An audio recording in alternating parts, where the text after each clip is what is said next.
Radio, l'IFE. C'était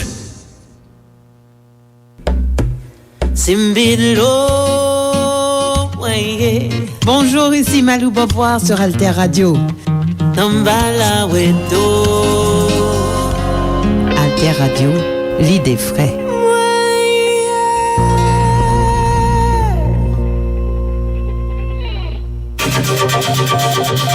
La plateforme Alter Press Alter Radio, leader de l'information utile et de la diffusion des idées en Haïti. Alter Press depuis 2001, pionnière de l'information en ligne. Alter Radio depuis 2015, pionnière de l'information web radio en ligne. Alterpress.org, alterradio.org. Sur les ondes 106.1 FM à Port-au-Prince.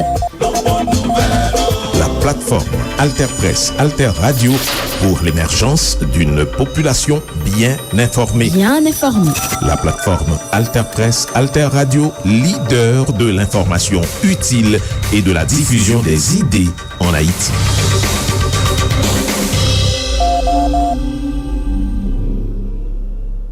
Programme wap suive là, c'est un programme n'a repasse. Comment nous y est? Merci pour tes trois côtés. Magazine qui fait un coup de flash.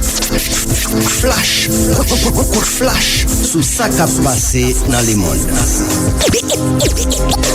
Événement qui rentrait la caille non. Bienvenue dans magazine événement sous Alter Radio 106.1 FM alterradio.org avec diverses plateformes internet. Magazine événement toujours traité actualité internationale là chaque semaine pour aider auditeurs et auditrices nous bien comprendre ça qui a passé sous scène internationale. On a fouillé dans archives médias canadiens qui relaient 7 jours sur Terre. C'est un jeune média indépendant qui travaille sur une série de thèmes qui soulevaient en pile intérêt dans le monde n'a vive jeudi.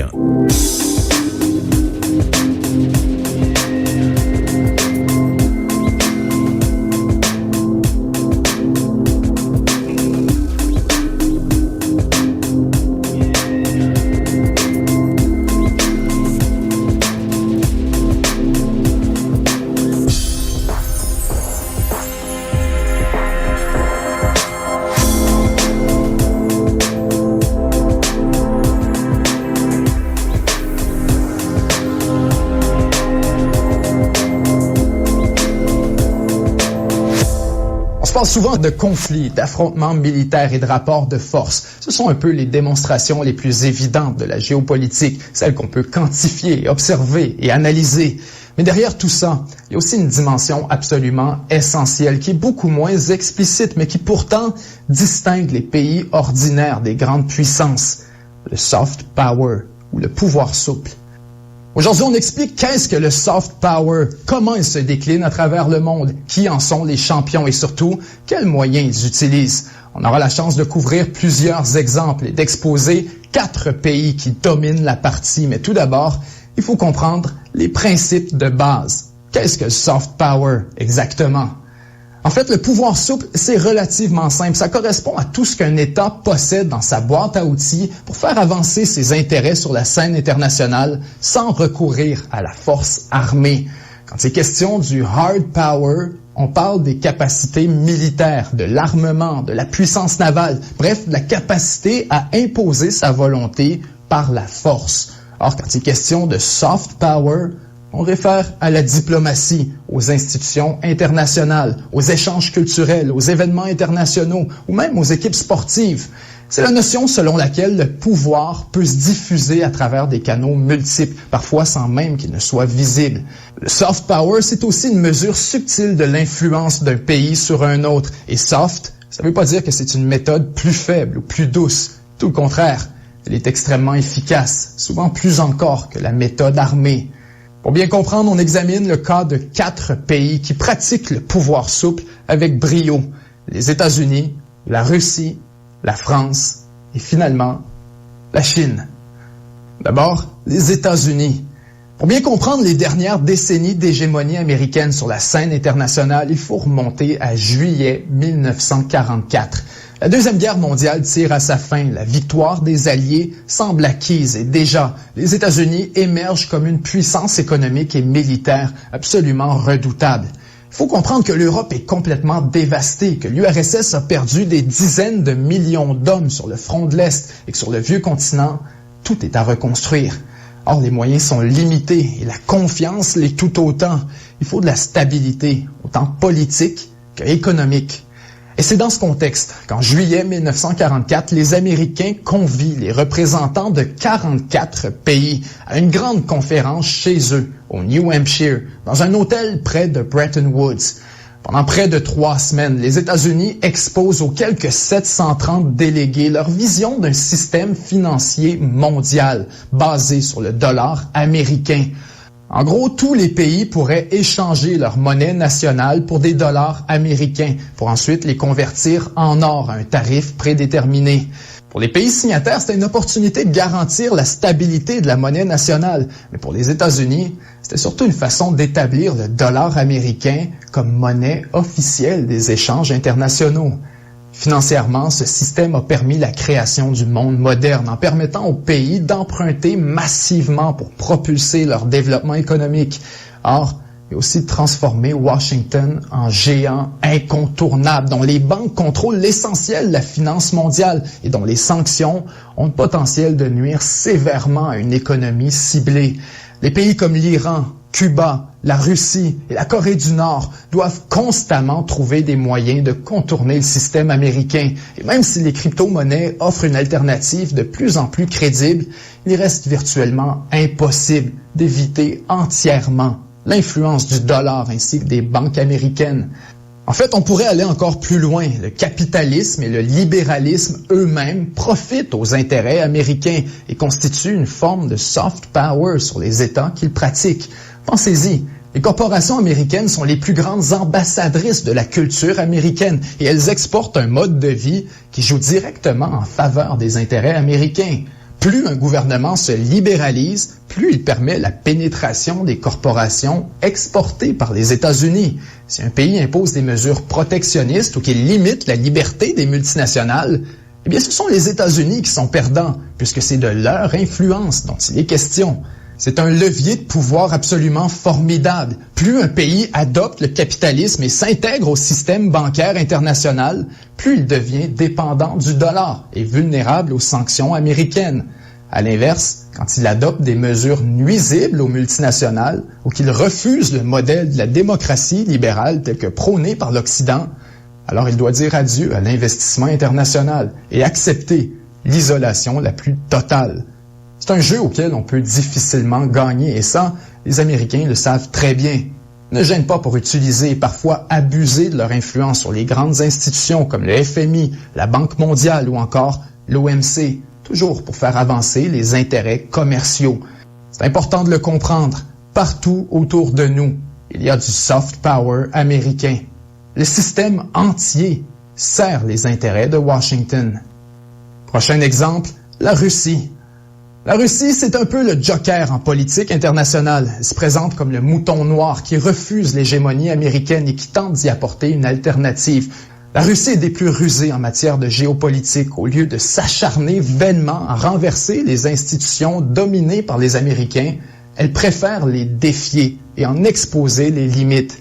Ainsi, elle peut les déstabiliser de l'intérieur tout en agissant comme leader de la résistance mondiale. La Chine s'affirme de plus en plus, mais pendant des années, Moscou a été la seule puissance à réellement défier le système international. C'est une stratégie brillante et nécessaire à l'équilibre géopolitique. La Russie est loin d'être parfaite, mais sans elle, il n'y aurait virtuellement aucun contrepoids à l'influence occidentale.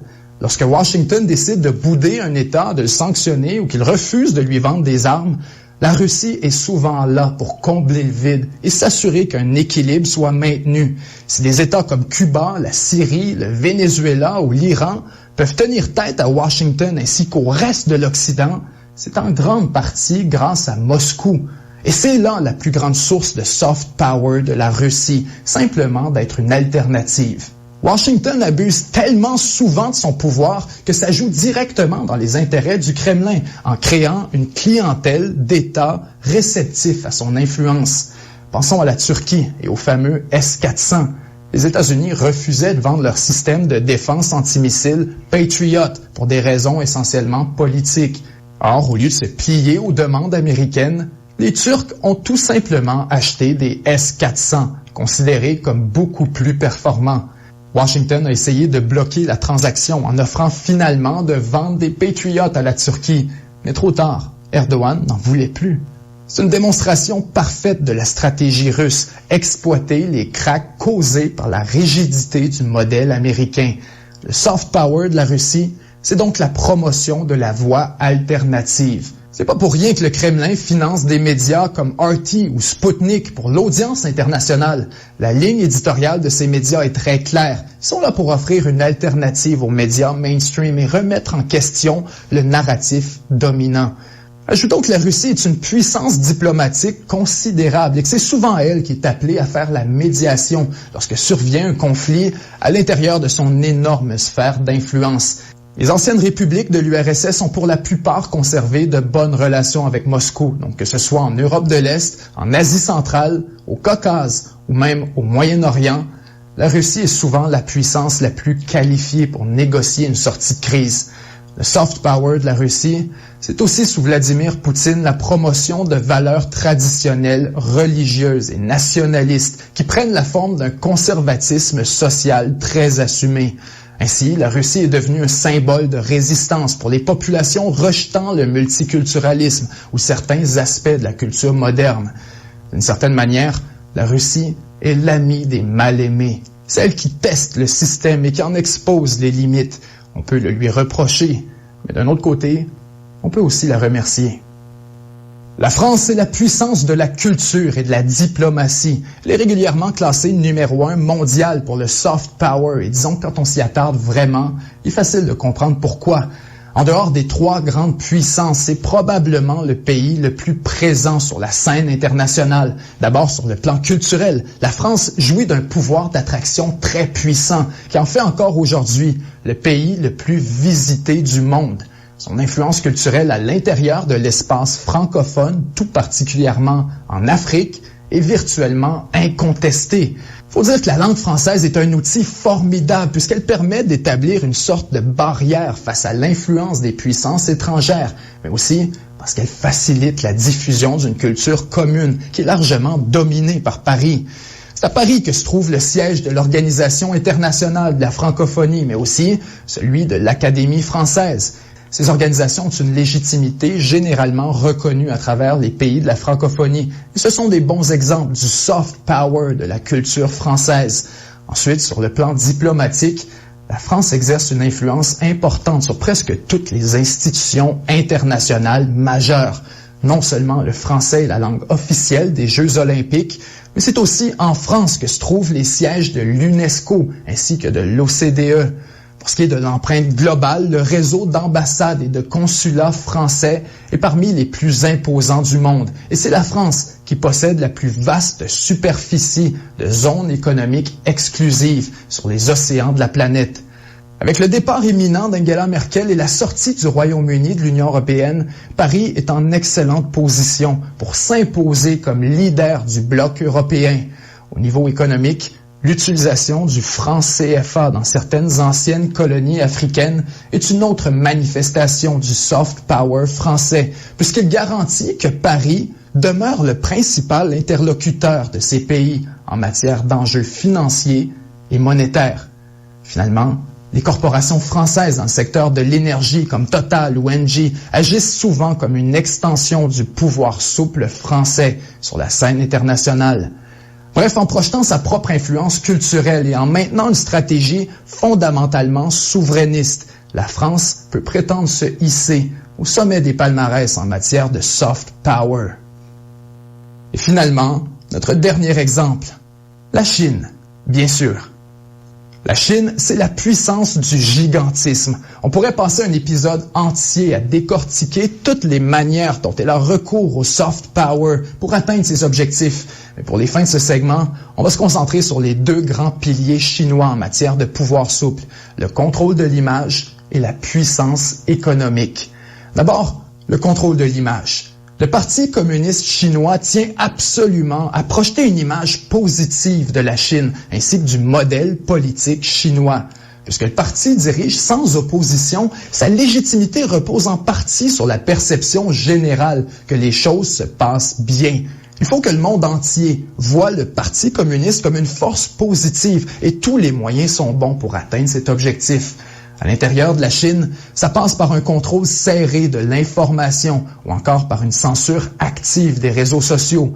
À l'extérieur de la Chine, le contrôle de l'image se transforme en véritable campagne d'influence avec l'objectif de présenter le pays comme un État responsable, efficace, moderne et prospère. En finançant des organisations comme les Instituts Confucius, par exemple, la Chine peut projeter son influence dans les cercles académiques du monde entier et s'assurer qu'un contre-argument chinois soit toujours présenté face aux critiques. La COVID-19 est un exemple flagrant de la stratégie chinoise de soft power. D'abord, elle protège son image en niant sa responsabilité, en faisant taire les lanceurs d'alerte et en faussant les données. Ensuite, elle tente de l'améliorer en pratiquant la diplomatie des masques, en envoyant de l'équipement médical dans les pays touchés et en déployant du personnel à certaines occasions. Finalement, elle brouille les pistes en affirmant par la voix de ses diplomates que le virus provient des États-Unis. Venant de quelqu'un qui a étudié en communication pendant un moment, c'est carrément gestion de crise 101.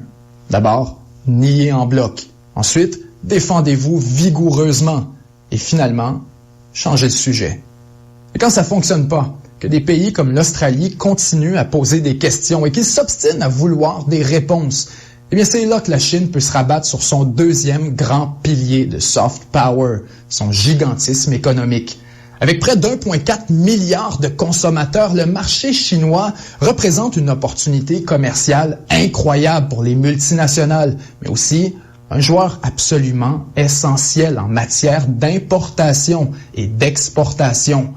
L'accès à la Chine peut complètement changer la donne et s'il fallait qu'elle boycotte entièrement un pays, ce serait l'équivalent d'une bombe nucléaire économique. Non seulement elle contrôle plusieurs chaînes d'approvisionnement hautement stratégiques, mais elle a le pouvoir d'inonder à peu près n'importe quel marché et de noyer un pays entier dans la compétition. Prenez l'Australie. C'est un pays d'à peu près 25 millions d'habitants, soit 1,78% de la population chinoise. L'Australie a besoin de la Chine. La Chine n'a pas besoin de l'Australie. C'est vrai pour presque tous les pays du monde et c'est précisément là que réside toute la puissance du soft power économique chinois.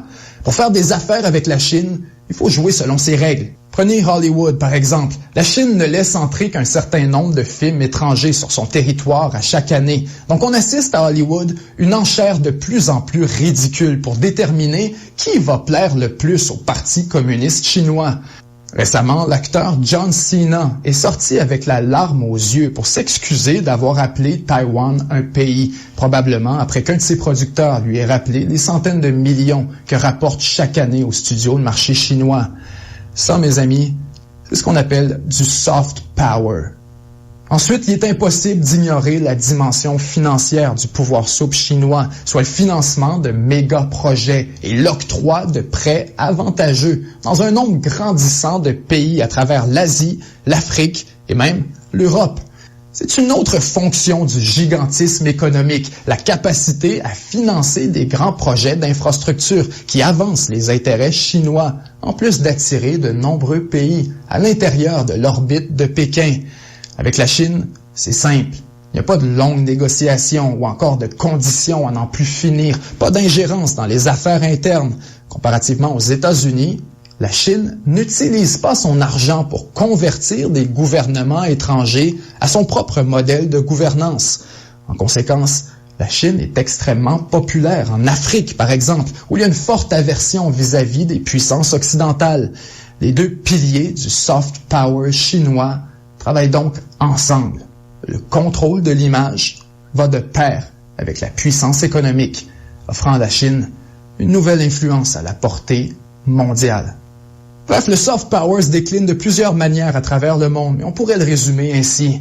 C'est le pouvoir de l'influence, qu'elle soit délibérée ou pas, que les gens en soient conscients ou non, ça n'a pas vraiment d'importance. On a évoqué les 4 plus grandes puissances de pouvoir souple, mais il y a quand même plusieurs autres pays qui méritent d'être mentionnés. Pensons à la Suède pour son important réseau diplomatique, à l'Iran pour son réseau d'alliés et de proxys au Moyen-Orient, mais aussi à l'Arabie saoudite et à son influence religieuse, et finalement à Israël pour son influence politique et son service clandestin légendaire. Événement.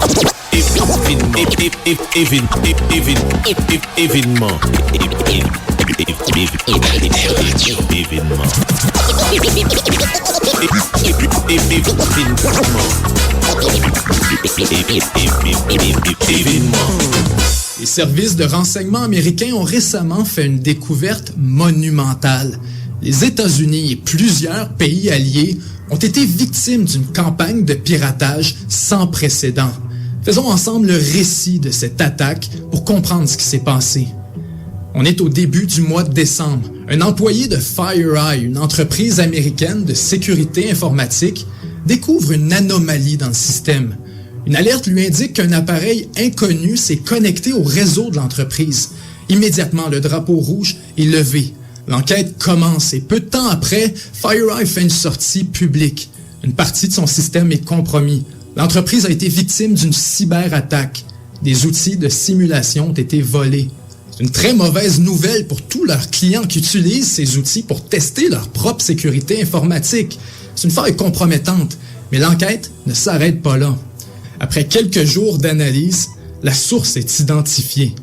Les pirates sont passés par le logiciel Orion de l'entreprise américaine SolarWinds, dont FireEye utilise les services de gestion informatique.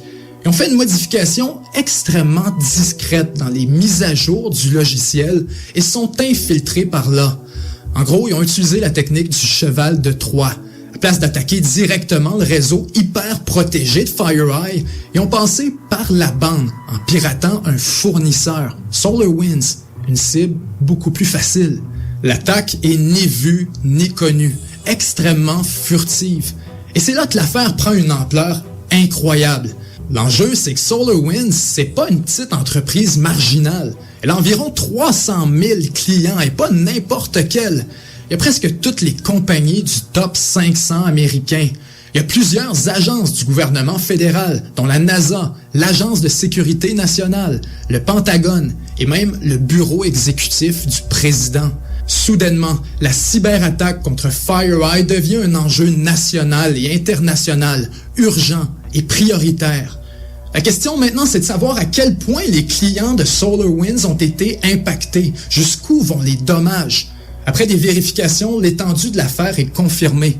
Le Trésor américain, les départements du commerce, de l'intérieur, de l'énergie, de la défense, de la santé, des services sociaux, l'agence de télécommunications, Microsoft et plusieurs universités américaines sont touchées. Et c'est encore seulement que le début.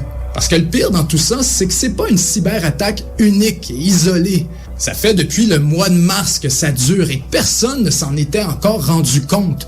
Jusqu'où ça pourrait aller? Pour plusieurs, on a seulement découvert la pointe de l'iceberg. Pour l'instant, ce qui est connu, c'est que le but de la cyberattaque n'était pas de détruire des données, mais de les récolter. Du bon vieil espionnage. L'attaque permettait aux pirates d'avoir accès aux échanges de courriels. Pas de destruction massive de données qui sautent aux yeux. C'est insidieux, c'est subtil, et ça ouvre une boîte de Pandore infinie.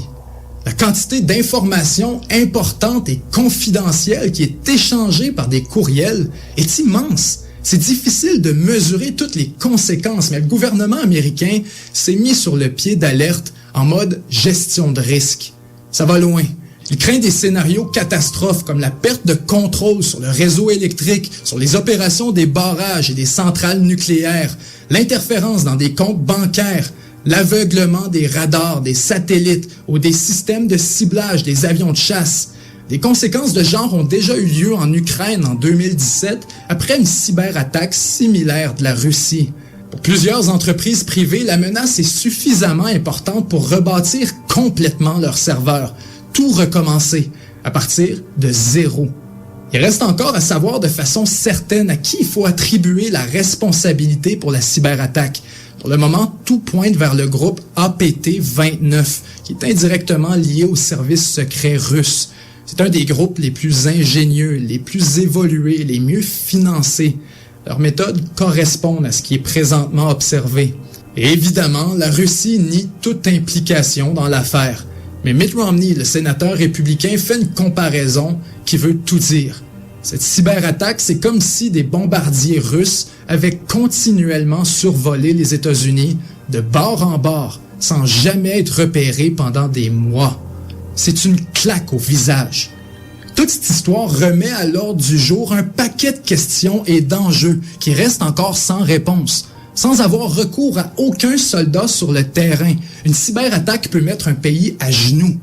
Les pirates ont opéré une intrusion directe, au cœur d'un État rival, dans des infrastructures et des institutions stratégiques cruciales. On constate qu'il est extrêmement difficile d'identifier l'agresseur avec certitude. Donc, comment réagir à une cyberattaque? Est-ce qu'il serait légitime que les États-Unis attaquent la Russie en retour, même si elle dit qu'elle n'a rien à voir là-dedans? Et quelle serait la réplique adéquate? Qu'est-ce qui serait accepté à l'international? Les États-Unis ne peuvent pas tout simplement répondre coup sur coup en déclarant qu'ils vont eux aussi pirater des systèmes informatiques russes. Ça mène à rien. Mais est-ce qu'ils pourraient répliquer militairement? Pour plusieurs, une cyberattaque est considérée comme l'équivalent d'une attaque armée et en recours à la violence. Mais il y a une asymétrie entre le monde virtuel et la réalité qui est difficile à évaluer. Une autre inquiétude, c'est qu'à une ère où de plus en plus d'ennemis ne sont pas des États, mais des organisations, combien de temps avant que les moyens technologiques nécessaires aux cyberattaques de cette envergure ne tombent entre les mains de criminels et terroristes? C'est un peu comme l'enjeu de la prolifération du nucléaire durant la guerre froide. Ça brise l'équilibre de la force et conséquemment, ça déstabilise l'ordre mondial. On n'a pas fini de voir les ramifications de l'énorme attaque qui vient de se produire. Chose certaine, on est passé à une autre étape dans la cybersécurité. On réalise de plus en plus qu'il n'y a aucun moyen de défense qui est suffisant contre un adversaire vraiment déterminé. Donc au lieu de continuer à tout miser sur la défense, parions qu'on va maintenant assister à une escalade des moyens de dissuasion. La guerre s'adapte et les pays qui comprennent cette nouvelle réalité maintenant seront les seuls à pouvoir l'affronter demain.